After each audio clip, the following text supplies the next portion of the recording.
Hello guys, welcome to our YouTube channel GKGS express. तो आइए देखते हैं आरआरबी एनटीपीसी CBT एग्ज़ाम में 16 जून की फर्स्ट शिफ्ट में किस टाइप के प्रश्न पूछे गए हैं।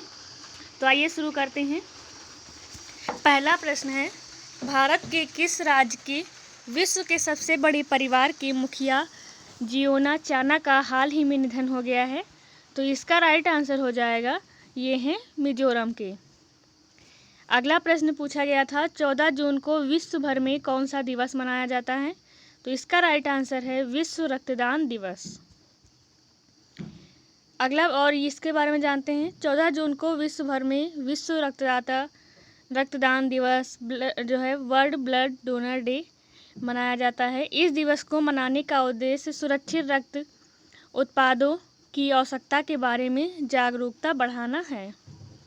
अगला प्रश्न पूछा गया था, चेक गणराज्य की किस महिला खिलाड़ी ने हाल ही में फ्रेंच ओपन टेनिस में महिला एकल का खिताब जीता है। तो इसका राइट आंसर हो जाएगा बारबोरा क्रेजसिकोवा।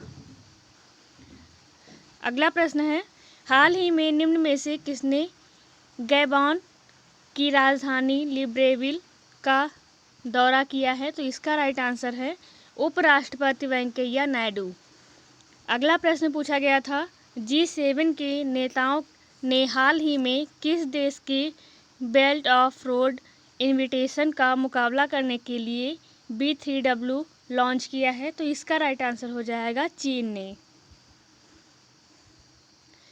अगला प्रश्न आया था, किस देश में अब गांजा रखना और उसकी खेती करना अपराध की श्रेणी में नहीं माना जाएगा। तो ये है थाईलैंड। अगला प्रश्न आया था, किस देश ने पहली बार फीफा ई नेशंस कप 2022 के लिए क्वालिफाई किया है। तो इसका राइट आंसर हो जाएगा भारत ने हाल ही में पहली बार फीफा ई नेशंस कप 2022 के लिए क्वालिफाई कर लिया है। अगला प्रश्न आया था, रूस ने हाल ही में किस देश के साथ पहले सड़क पुल का अनावरण किया है। तो इसका राइट आंसर हो जाएगा चीन। अगला प्रश्न आया था, पूर्वांचल की पहाड़ियाँ भारत को किस देश से अलग करती हैं। तो इसका आंसर है म्यांमार। म्यांमार जो है कि देश की पहाड़ियाँ भारत को अलग करती हैं। अंतर्राष्ट्रीय एल्बिनिज्म जागरूकता दिवस कब मनाया जाता है। तो ये जो है 13 जून को मनाया जाता है। अगला प्रश्न है, किस देश में गांजा रखना और उसकी खेती करना अपराध नहीं माना जाएगा। तो ये है थाईलैंड। अगला प्रश्न है, भारत और किस देश के बीच बस सेवा 2 वर्ष बाद पुनः शुरू हुई है। तो ये है बांग्लादेश।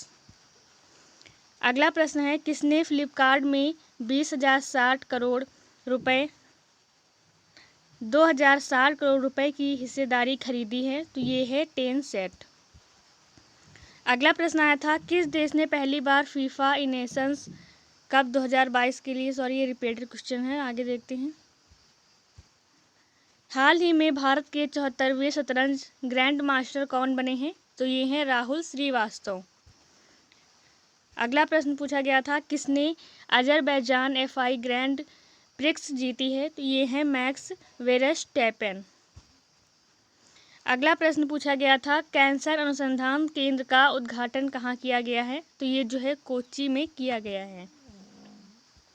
आकांक्षा व्यवहारे ने युवा दिवस चैंपियनशिप में कौन सा पदक जीता है। तो इन्होंने जो है रजत पदक जीता है।